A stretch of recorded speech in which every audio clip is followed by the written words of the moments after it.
Hi, it's app review time, and this week is data literacy, so I chose an app called Databasic.io. This is an app that is good for middle school through higher ed. It's free, and overall rating, I'd say maybe a 3 out of 5. It's useful, user-friendly right off the bat, but it didn't come through in some areas I was hoping it would. So I learned about this tool in one of the recorded sessions of the 4T Data Literacy Conference. And it was created by two professors who were looking at a simple tool to teach the basics of data analysis and storytelling with data for beginners. They couldn't find anything that didn't involve downloading large files to students' computers, so they created their own. It's actually a suite of 4 different tools. And the first one, word counter. Actually, let me show you the overall for each one. The overall site, the way it works is right on the first screen. At the bottom, there's a short tutorial about a minute and a half long, and then there's a suggestion for an activity. They also have samples right on the home screen. So for word counter, they have samples of politicians' speeches and entertainers' lyrics. And they count the words for you. So they'll tell you, they'll show you in a word cloud the most popular words. We can see people was the most popular word in Hillary Clinton's speeches made during the 2016 presidential campaign.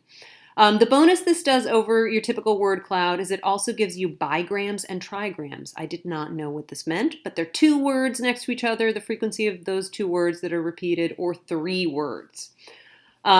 Similar to word counter, SameDiff is a tool that will compare 2 different sets of data. So this example is one of their samples, and it compares Hillary Clinton's speeches to Donald Trump's. On the left, on the outside of each are the words that each one has on their own, and in the center are the words they have in common. For all of the examples, I'll go back to word count, they have samples right off the bat that you can use that give great demonstrations of what they do, but then you can also always upload your own files or paste in text or paste in a link to get the information. WTF CSV, I'm just going to play their intro because I like it so much. CSV file. We built WTF CSV so that you can understand what the is going on with your CSV, so you can quickly get to asking your data some interesting questions. Use WTF CSV. So right there, their sample is about Titanic passengers, and it gives you some graphics that show you, for example, how many male versus female passengers. So the idea is really simple. You should be able to upload your own CSV or Excel file, and they'll graphically show you some of the information. So I created a file. I found information on the mass.gov website about accidental deaths. And there's a lot of gun talk, and so I was interested, and it's interesting to see firearms versus poisoning, which is a much larger incident of death, accidental death. But the results I got didn't make a lot of sense to me. These are the results. Yes, they can tell me what the biggest number is and what the total is, but it's just not that interesting. So that's where I was disappointed. And again, maybe it's me, maybe it's not. The app, I'm not sure.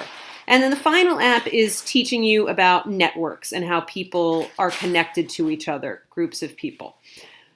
One of the highlights from researching this app that I found was the activity book that was created for use in libraries specifically to get kids doing activities to be data literate. And it gives examples of the ingredients you might need, and here's one using the connect the dots. You use gummy bears, but this is a great toolkit. It is also a free download. So there you go, databasic.io.